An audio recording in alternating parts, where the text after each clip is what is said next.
Um, okay, so I just want to respond to the Goop conversation with Gwyneth Paltrow, who was talking about how children ruin a marriage. And I want to also give some context. So I don't listen to Goop, but I think I will listen to Goop. I think I like Gwyneth Paltrow as a person. She went to school with Kerry Washington. I like Kerry Washington as a person.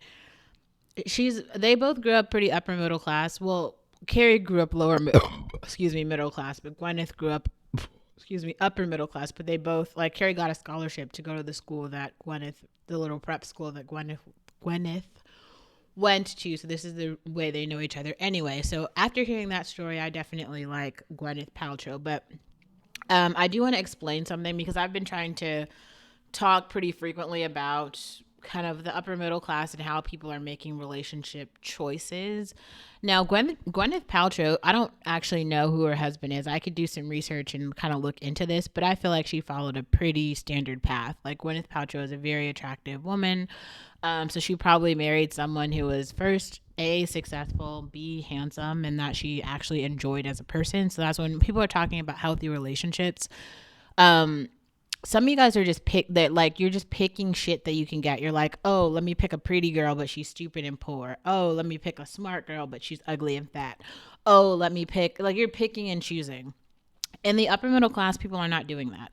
And I would also say in Hollywood, unfortunately, people aren't really doing that either. Like, I feel like maybe Brad Pitt kind of is trying to, like, start to branch his way back. But you have to remember that in Hollywood, so many people have come from, like, these really small towns where they were only surrounded by poverty. Like, I feel like Brad Pitt grew up pretty poor. So he doesn't even know he never got a chance to experience, like, to, like, normalize the norms. He was just kind of like thrown into like this celebrityness and has been at the mecca of celebrityness for a while. I feel like his character in Babylon is actually very symbolic of who he is as a person, but that's another story, maybe for a different day. Um, and I think that how can I say? I think that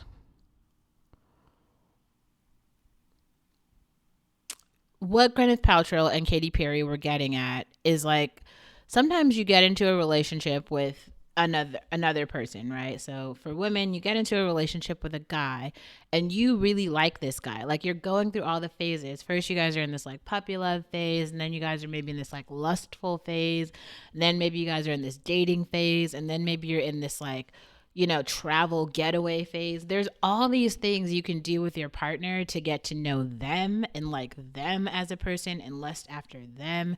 It's kind of like what we're watching with like Austin Butler and Kaya Gerber. How they're just like all over each other everywhere they go. Like, we all love, they're at every event. They're just like, it's kind of like when we did like Chris Brown and Rihanna, like what they're like, or actually ASAP Rocky and Rihanna right now. Like, that is one relationship I don't actually think we need any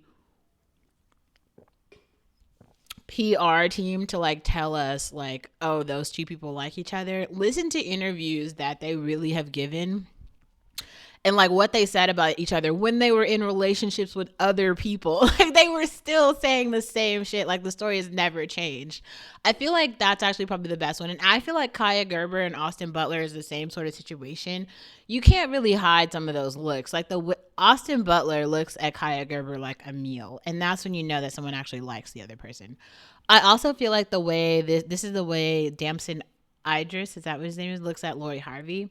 I feel like everybody kind of looks at Lori Harvey like a meal, but he does too, and she seems to like him. So this is still a good thing.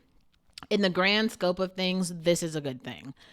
Anyway, so what Gwyneth Paltrow is getting at is like,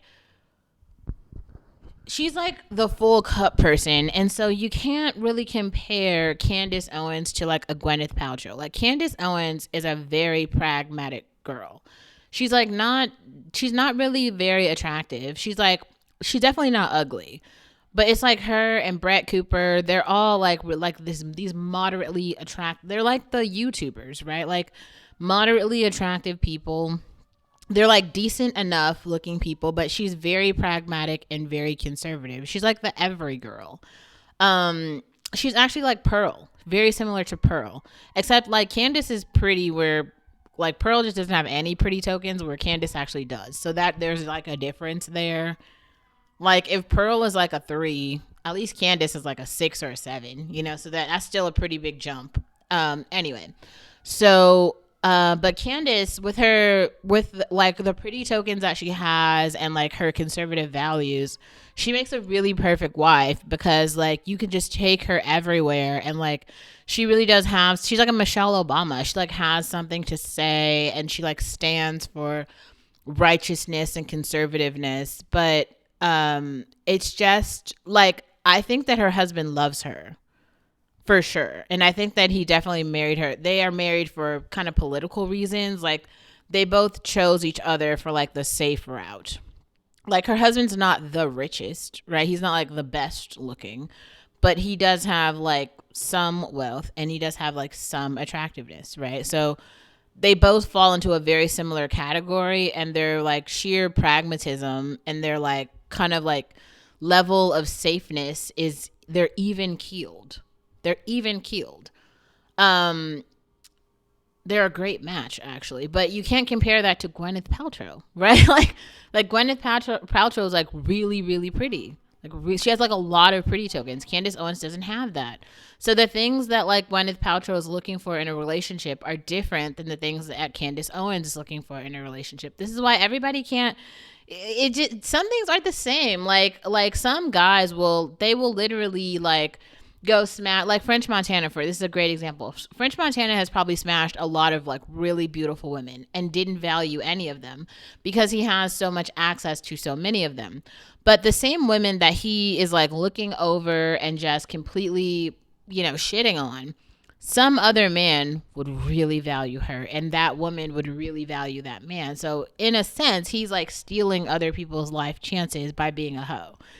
And that's just kind of the way it is, like the way of the world, but it's also like fucked up when you think about it. Like, well, if you really think about it that way, like some guy, some girl that French Montana just completely shitted on, some other man is gonna wife that woman.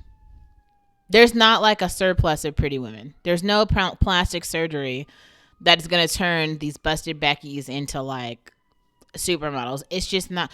You can say that. The problem is genetics are a real thing.